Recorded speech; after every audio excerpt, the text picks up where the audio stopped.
Hello friends, welcome back to my channel smart study from home. हम लोगों ने registration पढ़ रहे थे जीएसटी का 22 से 25 तक कंप्लीट किया था। लास्ट वीडियो में हम लोगों ने सेक्शन 25 पढ़ा था। उसमें पढ़ा था कि रजिस्ट्रेशन प्रोसीजर कैसे होता है, कैसे कौन से फॉर्म से हम लोग रजिस्ट्रेशन कर सकते हैं डिफरेंट स्कीम में। ठीक है फ्रेंड्स, आज हम लोग पढ़ेंगे, थोड़ा बहुत और चीज़ें हैं उसको कंप्लीट करेंगे। ठीक है, अभी पहले देखते हैं section 26 that is deemed registration. ठीक है, देखिए फ्रेंड्स, ये क्या होता है, बोल रहा है कि जो जीएसटी का रजिस्ट्रेशन है ना फ्रेंड्स, ये टैक्स स्पेसिफिक नहीं है। फॉर एग्जांपल देखिए, हम लोग का कितना टैक्स होता है जीएसटी में, 4 होता है, CGST, SGST, IGST and UTGST. तो आपको डिफरेंट टैक्स के लिए डिफरेंट रजिस्ट्रेशन नहीं लेना है। ठीक है, मतलब सीजीएसटी के लिए एक रजिस्ट्रेशन, एसजीएसटी के लिए एक, आईजीएसटी के लिए, कैसे 4 डिफरेंट रजिस्ट्रेशन नहीं लेना है आपको। ओनली एक स्टेट में एक स्टेट वाइज आपको लेना है। ठीक है, आपको डिफरेंट स्टेट के लिए अलग रजिस्ट्रेशन लेना पड़ेगा, लेकिन रजिस्ट्रेशन एक ही लेना है। अगर मैं उड़ीसा में हूँ, अगर मैं उड़ीसा में रजिस्ट्रेशन करवा ली एसजीएसटी स्टेट बोर्ड पे, देन डिम्ड माना जाएगा कि मेरा सेंटर सीजीएसटी एक्ट के अंडर भी मेरा रजिस्ट्रेशन हो गया है। वैसे ही अगर एसजीएसटी में रजिस्ट्रेशन करते टाइम अगर मेरा कैंसिल हो गया तो डिम्ड किया जाएगा कि सेंटर भी उसको कैंसिल कर दिया। ठीक है, इसको बोलते हैं डिम्ड रजिस्ट्रेशन। ठीक है, देखो, registration under GST is not tax specific. ठीक है, टैक्स के हिसाब से रजिस्ट्रेशन नहीं लेते हैं, which means that there is single registration for all the taxes, that is CGST, SGST, UTGST and IGST and सेसेस, जो कंपेंसेशन सेस लगता है लग्जरी प्रोडक्ट पे। ठीक है, ये सब के लिए एक ही रजिस्ट्रेशन होता है। Grant of registration under any SGST act is deemed to be registration granted under CGST। ठीक है, अगर स्टेट या यूटी दे देता है रजिस्ट्रेशन तो सेंटर भी उसको दे देता है। Further, rejection of application for registration under SGST or UTGST Act is deemed to be rejection of application for registration under CGST Act। समझ में आया? सिंपल सा चीज़ है, कुछ नहीं है।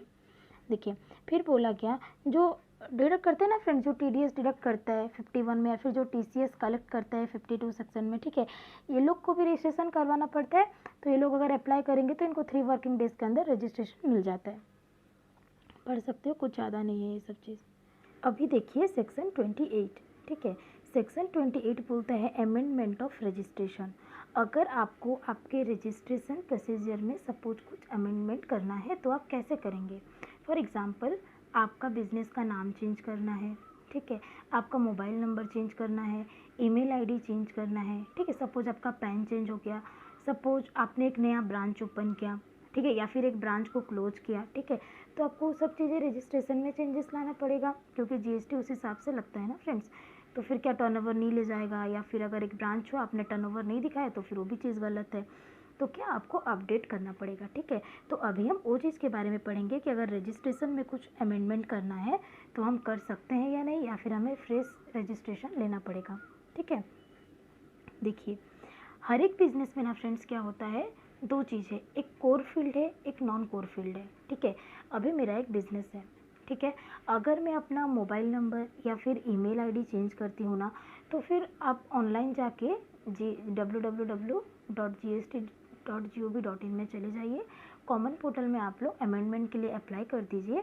आपको आपका प्रॉपर ऑफिसर वेरीफाई भी नहीं करेगा एंड आपको अप्रूव कर देगा। ठीक है, आपके ओटीपी वगैरह जाएंगे मेल एंड मोबाइल नंबर में, अप्रूव हो जाएंगे। ठीक है, अमेंडमेंट अप्रूव हो जाएगा। लेकिन सपोज़ आपको कुछ और चेंजेस करना है, आपने प्लेस ऑफ बिजनेस ऐड किया। सपोज़ मैं उड़ीसा में हूँ, ठीक है, एंड उड़ीसा में ही मेरा सपोज़ मैंने एक बिज़नेस स्टार्ट किया, मतलब, और मेरे को सेम रजिस्ट्रेशन में ही लेना है, तो मैं उसको ऐड करूँगी। तो मेरे को क्या करना पड़ेगा, अप्लाई करना पड़ेगा 15 दिन के अंदर। ठीक है, सपोज़ आज चेंजेस आया, आज मैंने एक स्टार्ट किया, तो आज से 15 दिन के अंदर मेरे को ऐड करना पड़ेगा, मेरे को पीओ को बताना पड़ेगा। ठीक है, कॉमन पोर्टल में जाकर अमेंडमेंट के लिए मेरे को अप्रूवल के लिए अप्लाई करना पड़ेगा।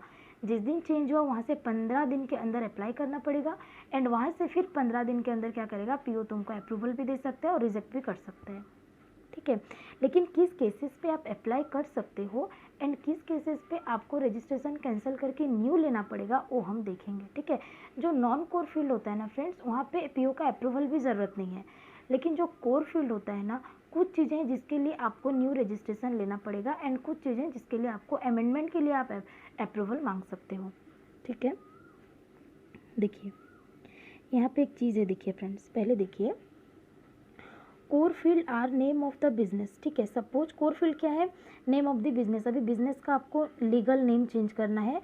If there is no change in PAN, अगर पैन को चेंज नहीं करके आपको बिजनेस का लीगल नेम चेंज करना है तो आप अमेंडमेंट के लिए अप्रूवल ले सकते हो।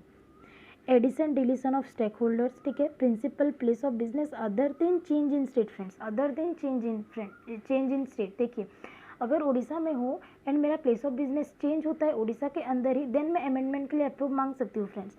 लेकिन आगे जाके हम लोग पढ़ेंगे अगर मेरे को दूसरे स्टेट में प्लेस ऑफ बिजनेस लाना है तो फिर मुझे दूसरा रजिस्ट्रेशन लेना पड़ेगा। क्योंकि फ्रेंड्स देखो रजिस्ट्रेशन का दो मेन चीज़ था, एक तो था कि पैन होना चाहिए कंपलसरी था, एंड दूसरा था कि अगर डिफरेंट स्टेट है तो सेपरेट रजिस्ट्रेशन लेना पड़ेगा, ठीक है।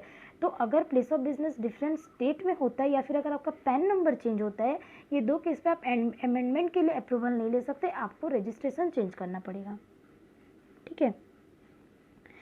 और additional place of business other than change in state all other field are non core field, ठीक है। और बाकी जितने भी कोर हैं वो नॉन कोर फील्ड है, ठीक है।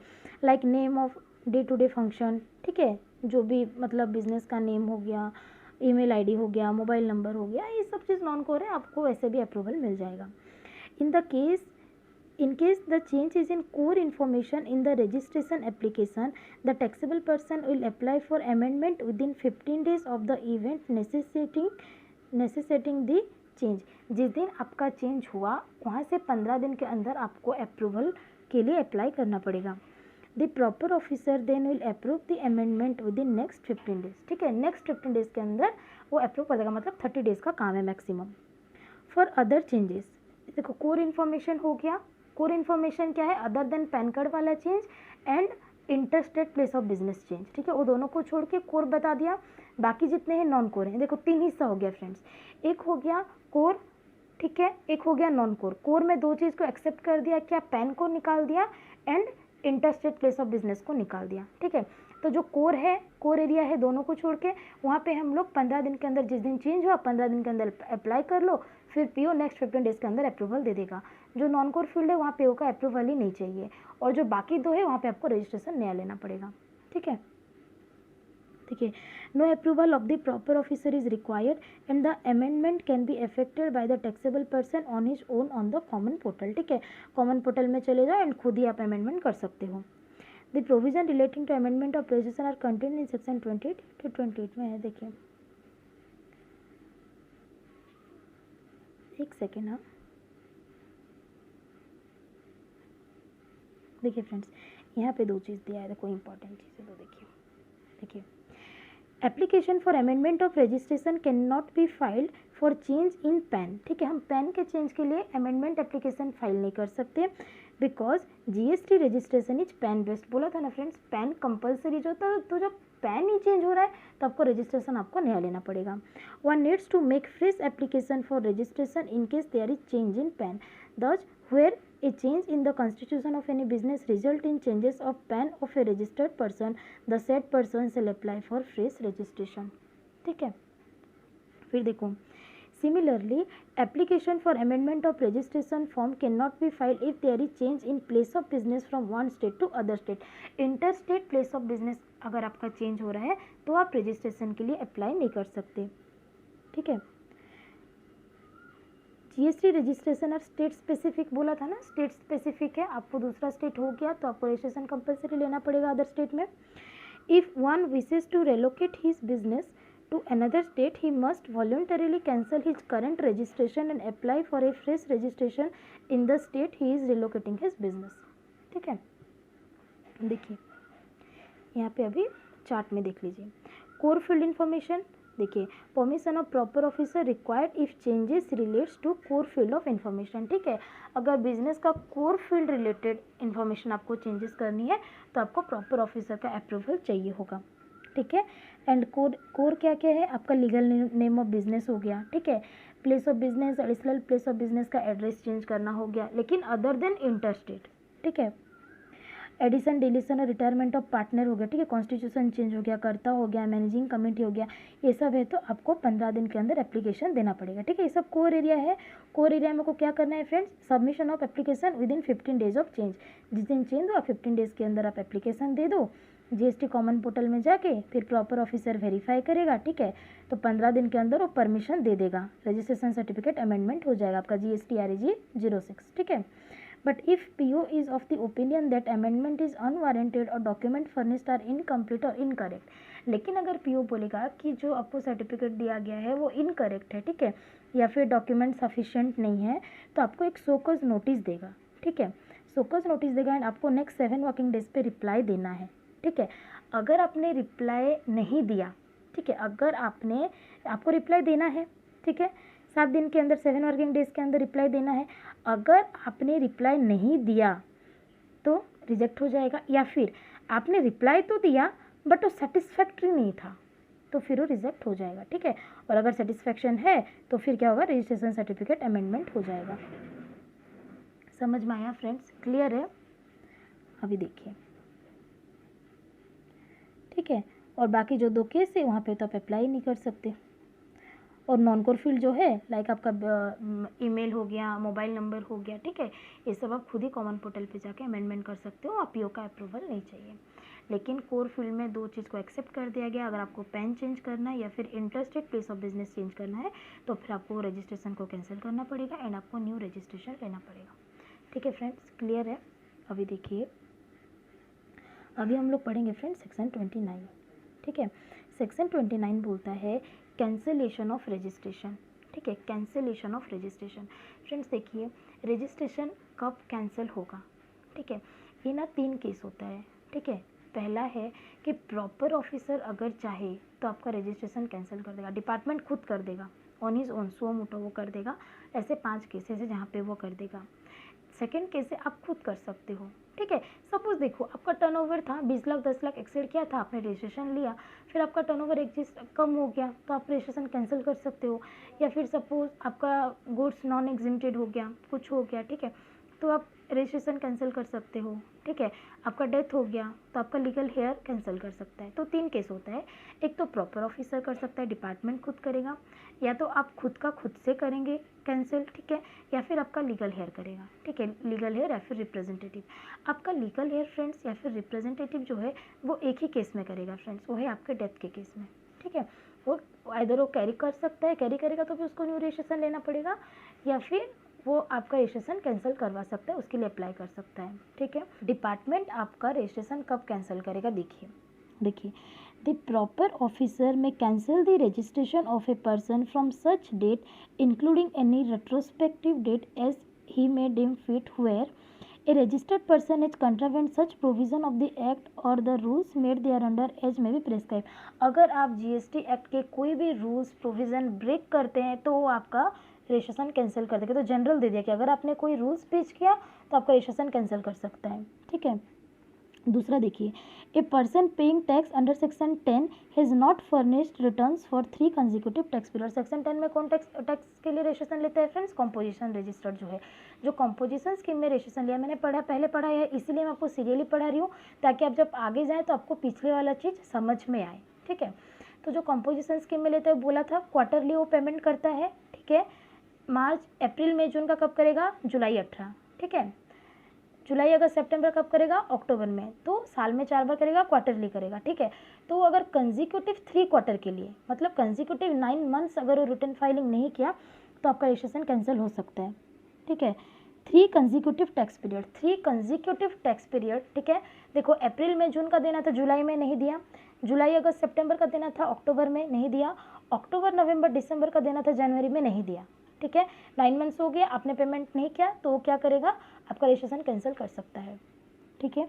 फिर देखिए, any registered person other than a person specified in clause B has not furnished return for a continuous period of 3 months. अभी कॉम्पोजिशन स्कीम को छोड़ के बाकी जो रजिस्टर्ड पर्सन है, मतलब जो बाकी या तो क्या कॉम्पोजिशन में हो गया या नॉर्मल में होंगे, जो 22 या फिर 24 में जो रजिस्टर्ड है, जो नॉर्मल में रजिस्टर्ड है, वो लोग कब करते थे, वो लोग मंथली रिटर्न फाइलिंग करते थे, 10th of the next month और 20th of the next month में वो लोग करते रिटर्न फाइलिंग, रिटर्न चैप्टर में उसमें क्लियरली पढ़ेंगे। अगर वो लोग कंजिक्यूटिवली 3 मंथ्स तक नहीं किया, ठीक है, ये 3 टैक्स पीरियड देखो, जो कंपोजिट स्कीम वाला होता है ना, वो 3 महीने में इसीलिए करता है क्योंकि वो ज़्यादा टैक्स कंप्लायंसेस मतलब इतना कंप्लायंस नहीं कर सकता है कि उसका टर्नओवर कम रहता है, इसीलिए उसको ऑप्शन दिया गया 3 महीने में एक बार वो रिटर्न देगा, एक बार पेमेंट करेगा, ठीक है। अभी तो क्या रिटर्न साल में एक बार कर दिया, बस पेमेंट एक ही बार करता है क्वार्टर में, ठीक है। तो क्या करेगा, उसको इसीलिए बोला कि अगर आप 3 क्वार्टर तक नहीं देंगे तो आपका रजिस्ट्रेशन कैंसिल हो सकता है। और जो नॉर्मल में वो कंटिन्यूस देगा, हर मंथ देगा, तो अगर आप 3 मंथ्स कंटिन्यूसली नहीं दिए तब आपका रजिस्ट्रेशन कैंसिल हो सकता है, ठीक है। फिर देखिए, जो वॉल्यूंटरी रजिस्ट्रेशन लिया है ना, इनको छोड़ के और एक था वॉल्यूंटरी रजिस्ट्रेशन कि मुझे खुद से लेना है, टर्नओवर एक्सीड नहीं करता फिर भी लिया। अगर आपने रजिस्ट्रेशन ले लिया और रजिस्ट्रेशन लेने के 6 मंथ के अंदर अगर आपने अपना बिजनेस कमेंस नहीं किया, बिजनेस स्टार्ट नहीं किया, तब आपका रजिस्ट्रेशन कैंसिल हो सकता है, ठीक है। देखिए, any person who has taken voluntary registration under subsection 3 of section 25 has not commenced business within 6 months from the date of registration, ठीक है। और एक था registration has been obtained by means of fraud, wilful misstatement और suppression of fact. आपने कोई चीज़ छुपाया, जानबूझ के मिसस्टेटमेंट दिया और रजिस्ट्रेशन अगर लिया है तब आपका रजिस्ट्रेशन कैंसिल हो सकता है।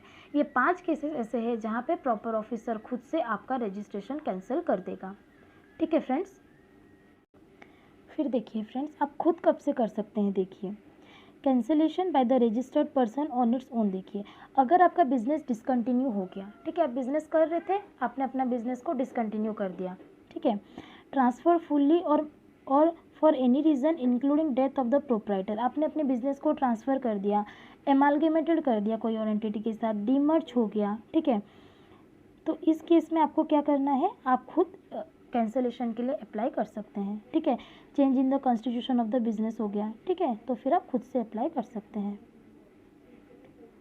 Voluntary cancellation by registered person वो कब करेगा, देखो वो कब वॉल्यूंटरी कैंसिलेशन आप खुद कब करोगे, जब आपको रजिस्ट्रेशन नो मोर रिक्वायर्ड, आपको रजिस्ट्रेशन की और ज़रूरत ही नहीं है, ठीक है, तो उस केसेस पे आप खुद अप्लाई कर सकते हो रजिस्ट्रेशन के लिए, कैंसिलेशन के लिए, कैंसिलेशन ऑफ रजिस्ट्रेशन के लिए, ठीक है। अभी हम लोग देखेंगे सेक्शन 30, ठीक है। Section 30 says about revocation of cancellation of registration, ठीक है। देखो, अभी अगर सिर्फ आप डिपार्टमेंट को परमिशन दे दोगे कि आप कैंसिल कर सकते हो, तो फिर वो क्या थोड़ा अनफेयर भी हो सकता है कहीं कहीं, ठीक है। तो क्या अगर आपका रजिस्ट्रेशन कैंसिल हो जाता है, सो मोटर डिपार्टमेंट क्या खुद से कर दिया आपका रजिस्ट्रेशन कैंसिल, लेकिन आपको लगता है कि आपने सब कुछ सही किया है फिर भी सपोज कैंसिल हो गया, तो आपके पास ऐसा नहीं है कि वो कर दिया तो फिर आपको न्यूली रजिस्ट्रेशन लेना पड़ेगा, आप रजिस्ट्रेशन के रिवोकेशन के लिए भी अप्लाई कर सकते हैं, ठीक है। जिस दिन आपको कैंसिलेशन ऑर्डर आया ना, जिस दिन आपके पास रिसिप्ट हुआ, वहाँ से 30 डेज़ के अंदर आप लोग revocation of cancellation of registration के लिए आप अप्लाई कर सकते हो। एंड फिर डिपार्टमेंट क्या करेगा, आपका जो भी डॉक्यूमेंट दिए होंगे वो सबको वेरीफाई करेगा, अगर उसे लगेगा कि आप सही हो तो नेक्स्ट 30 डेज़ के अंदर वो क्या कर देगा, आपको कम्युनिकेट कर देगा, ठीक है, एंड वो कैंसिलेशन को रिवोक भी कर देगा।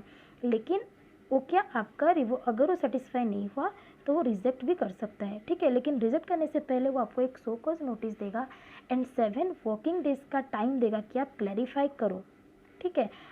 अगर उस 7 दिन के अंदर, मतलब 7 दिन आपको टाइम दिया, ठीक है, अगर आपने क्लैरिफिकेशन दे दिया और अगर वो सेटिस्फाई हो जाता है तब वो एप्लीकेशन जो कैंसिलेशन होगा उसको रिवोक कर देगा, अदरवाइज फिर आपका रजिस्ट्रेशन कैंसिल हो जाएगा, ठीक है। एक बार पढ़ लो, क्लियर हो जाएगा। देखो, where the registration of a person is cancelled suo motu by the proper officer, such registered person may apply for revocation of the cancellation to such proper officer, ठीक है, within 30 days from the date of service of the order of cancellation of registration। जिस दिन आपको registration cancellation का order आया वहाँ से 30 days के अंदर आप लोग क्या कीजिए, रेवोकेशन के लिए अप्लाई कर दीजिए। If the proper officer is satisfied that there are sufficient grounds for revocation of cancellation, he may revoke the cancellation of registration by an order within 30 days of receipt of application and communicate the same to the applicant।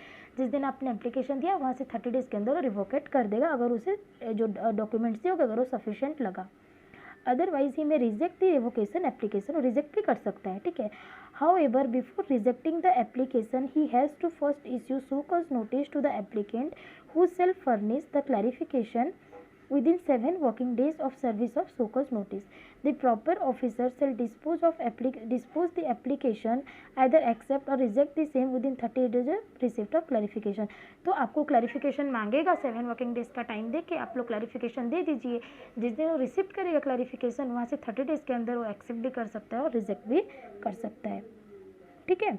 अभी देखिए, where registration was cancelled or failure of where registration was cancelled. Okay friends, अभी देखिए, where registration was cancelled for failure of registered person to furnish return. देखिए, suppose आपने गलती की और आपका रजिस्ट्रेशन कैंसिल हो रहा है. ठीक है. सपोज आपने रिटर्न फाइलिंग नहीं किया. ठीक है. वो बोला कि अगर आप कॉम्पोजिशन में है और 3 क्वार्टर तक नहीं भरे तो कैंसिल हो सकता है, या फिर नॉर्मल में है कंजिक्यूटिव 3 मंथ्स तक रिटर्न नहीं भरा तो रजिस्ट्रेशन कैंसिल हो सकता है. ठीक है. तो यहाँ पे बोला गया कि अगर आपका रिटर्न की वजह से अगर आपका रजिस्ट्रेशन कैंसिल हो गया है, तो आप जब रिवोकेशन के लिए अप्लाई करेंगे ना फ्रेंड्स, कि क्या आपका जो कैंसिलेशन ऑर्डर है रजिस्ट्रेशन का, उसको रिवोकेट कर दीजिए बोलोगे प्रॉपर ऑफिसर को. तो जब अप्लाई करोगे ना, उससे पहले आपको सारा डिफ़ॉल्ट को गुड करना पड़ेगा. मतलब कि जितने भी रिटर्न पेंडिंग है, पहले उसको विथ इंटरेस्ट एंड पेनल्टी आपको भरना पड़ेगा, तभी आप रिवोकेशन के लिए अप्लाई कर सकते हो. ठीक है. लेकिन यहाँ पे ना 2 केस हो सकता है फ्रेंड्स. ठीक है.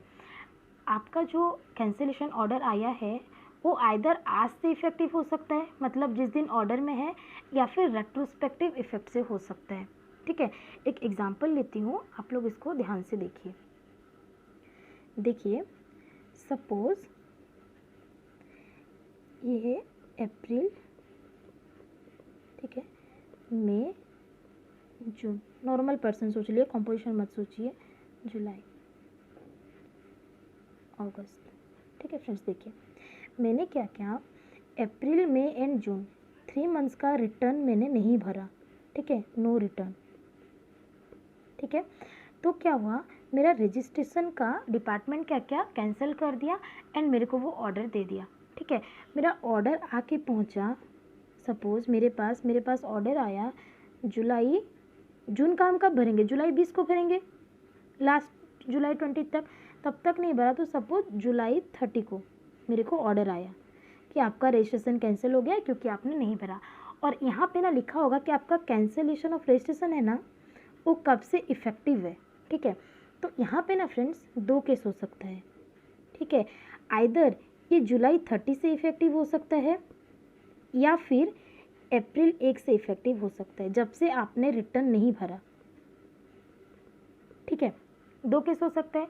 तो इस केस पे आप क्या करेंगे फ्रेंड्स, अगर ये जुलाई 1 से इफेक्टिव, जुलाई 30 से इफेक्टिव है आपका कैंसिलेशन ऑफ रजिस्ट्रेशन, तो आप क्या करेंगे, जुलाई 30 इन द सेंस कि जुलाई 1 से, मतलब जून तक वो आपको अलाउ करेगा. जून के बाद आपका रजिस्ट्रेशन कैंसिल इफेक्टिव होगा. ठीक है. तो क्या होगा, आप यहाँ पे जब रिवोकेशन के लिए अप्लाई करेंगे ना, तो आप क्या कीजिए, 3 मंथ्स का आपको रिटर्न देना पड़ेगा. आपको अलाउ कर देगा वो रिटर्न देने के लिए. ठीक है. आप 3 मंथ्स का यहाँ पे पहले रिटर्न दे दीजिए. ठीक है. जितने भी डिफ़ॉल्ट हैं उसको गुड कीजिए, सारे रिटर्न फर्निश कीजिए. ठीक है. विथ इंटरेस्ट है तो दे दीजिए, कुछ पेनल्टी है तो दे दीजिए. ठीक है. सारा दे के आप रेवोकेशन के लिए अप्लाई कर दीजिए. ठीक है. आपने यहाँ रेवोकेशन के लिए अप्लाई किया. ठीक है. फिर आपका रेवोकेशन ऑर्डर आने में भी लगेगा 30 डेज, नेक्स्ट 30 डेज. ये जो टाइम पीरियड है ना आपका, जुलाई 30 से अगस्त 30 सपोज, जो फिर 30 डेज लगेगा, ये टाइम पीरियड पे आप फिर फर्दर रिटर्न फाइलिंग नहीं कर सकते. आपका रजिस्ट्रेशन कैंसिल हो चुका है तो आप रिटर्न फाइलिंग नहीं कर सकते. तो इस पीरियड का जो रिटर्न फाइलिंग होगा ना, वो आप कब करेंगे, जब आपका रेवोकेशन, ये जो रेवोकेशन हो जाएगा ना, जब रेवोकेशन ऑर्डर आएगा, आपने अगर आपका सारा रिटर्न आपने गुड कर दिया तो डिम्ड है कि आपका वो अलाउ कर देगा. ठीक है. आपका वो जो रजिस्ट्रेशन कैंसिल होगा उसको रेवोकेट कर देगा. जिस दिन रेवोकेशन ऑर्डर आएगा वहाँ से फिर 30 डेज़ के अंदर पहले का रिटर्न भर दीजिए. मतलब जो पहले आपका 3 मंथ्स का भर चुके हैं, फिर जो टाइम पीरियड लगा रेवोकेशन ऑर्डर आने में, उस पीरियड का आप रिटर्न भर दीजिए with in 30 days of receipt of revocation order. समझ में आया. लेकिन अगर आपका रजिस्ट्रेशन कैंसिलेशन अगर वो रेट्रोस्पेक्टिव इफेक्ट से आ रहा है, मतलब जिस दिन से आपने रिटर्न फाइलिंग नहीं किया वहाँ से अगर इफेक्टिव हो रहा है, तो आप फिर रिटर्न नहीं दे सकते. अगर यहाँ से कैंसिल हो गया तो फिर आप ए पीरियड के लिए भी रिटर्न नहीं भर सकते, क्योंकि जहाँ से कैंसिल हो वहाँ से आप रिटर्न नहीं भर सकते हो. पोर्टल में आपको अलाउ ही नहीं करेगा. ठीक है. इस केस पे आपको अलाउ कर देगा कि आप रेवोकेशन के लिए अप्लाई कर सकते हो without making your default good. ठीक है, बिना रिटर्न फाइलिंग के भी आप अप्लाई कर सकते हो। लेकिन जिस दिन आपका रेवोकेशन ऑर्डर आ गया, जिस दिन रेवोकेशन ऑर्डर आ गया वहाँ से 30 डेज़ के अंदर आपको सारा रिटर्न भरना पड़ेगा with interest and penalty. Clear है? एक बार रीड कर लेते हैं। देखिए फ्रेंड्स, बोला है where registration was cancelled for failure of registered person to furnish return before applying for revocation, the person has to make good the default, that is the person needs to file such return। उसको file करना पड़ेगा सारा return, ठीक है। However, the registration may have been cancelled by proper officer either from the date of order of cancellation of registration or from a retrospective date। either उसी दिन से effective होगा या फिर रेट्रोस्पेक्टिवली इफेक्टिव होगा, ठीक है। अगर वो आज ही से इफेक्टिव है, ठीक है, effective from the date of order of cancellation of registration, तो क्या करना पड़ेगा? As you have already seen that the common portal does not allow furnishing of return after the effective date of cancellation. जहाँ से cancellation effective हो गया वहाँ से कॉमन पोर्टल आपको अलाउ नहीं करेगा रिटर्न देने के लिए। But return for the earlier period, अगर आज से इफेक्टिव है तो पहला जिस पीरियड का आपने रिटर्न नहीं भरा, जिसके लिए कैंसिल हुआ है, ठीक है, उसका सारा रिटर्न आपको भरना पड़ेगा, ठीक है।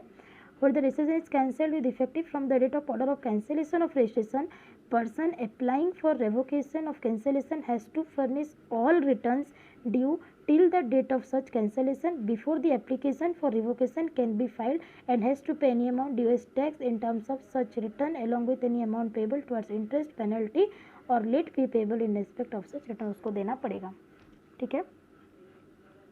एंड बाकी जो बचेगा, ठीक है, however since the portal does not allow to furnish return after the date of cancellation of registration, all returns due for the period from the date of order of cancellation till the date of order of revocation, ठीक है। जिस दिन cancellation order आया and जिस दिन revocation order आएगा उसके बीच में तो आप रिटर्न फाइलिंग नहीं कर सकते ना फ्रेंड्स, तो उस बीच का जो टर्नओवर होगा उसका रिटर्न आप कब भरेंगे? Within 30 days from the date of order of revocation, ठीक है। यहाँ ग्राफ में देखिए आपको ज़्यादा समझ में आएगा। देखिए date from which return has furnished, ठीक है, देखो return for this period to be filed before applying for revocation of cancellation, ठीक है। आपका कैंसिलेशन ऑर्डर यहाँ आया, आपने इतना दिन रिटर्न फाइलिंग नहीं किया, आपका कैंसिलेशन ऑर्डर यहाँ आया एंड यहाँ से अगर इफेक्टिव है तो यहाँ का पहले रिटर्न फाइलिंग कर दीजिए, रेवोकेशन के लिए अप्लाई कीजिए। रेवोकेशन ऑर्डर यहाँ पे आया तो यहाँ से यहाँ तक का आप रिटर्न फाइलिंग अभी नहीं कर पाओगे, तो यहाँ का रिटर्न फाइलिंग कब करोगे? जिस दिन ये ऑर्डर आया वहाँ से 30 डेज़ के अंदर आपको इतना पीरियड का रिटर्न फाइलिंग करना पड़ेगा। क्लियर है? फिर देखिए where the registration has been cancelled with retrospective effect, अगर रेट्रोस्पेक्टिवली इफेक्टिव हुआ तो क्या आप तो रिटर्न नहीं कर सकते? देखिए आप यहाँ से यहाँ रिटर्न नहीं भरे, इसीलिए रजिस्ट्रेशन आपको कैंसिलेशन ऑर्डर यहाँ पे आया, ठीक है, लेकिन effective date of cancellation of registration क्या है? ये वाला है, तो आप रिटर्न फर्निश नहीं कर सकते।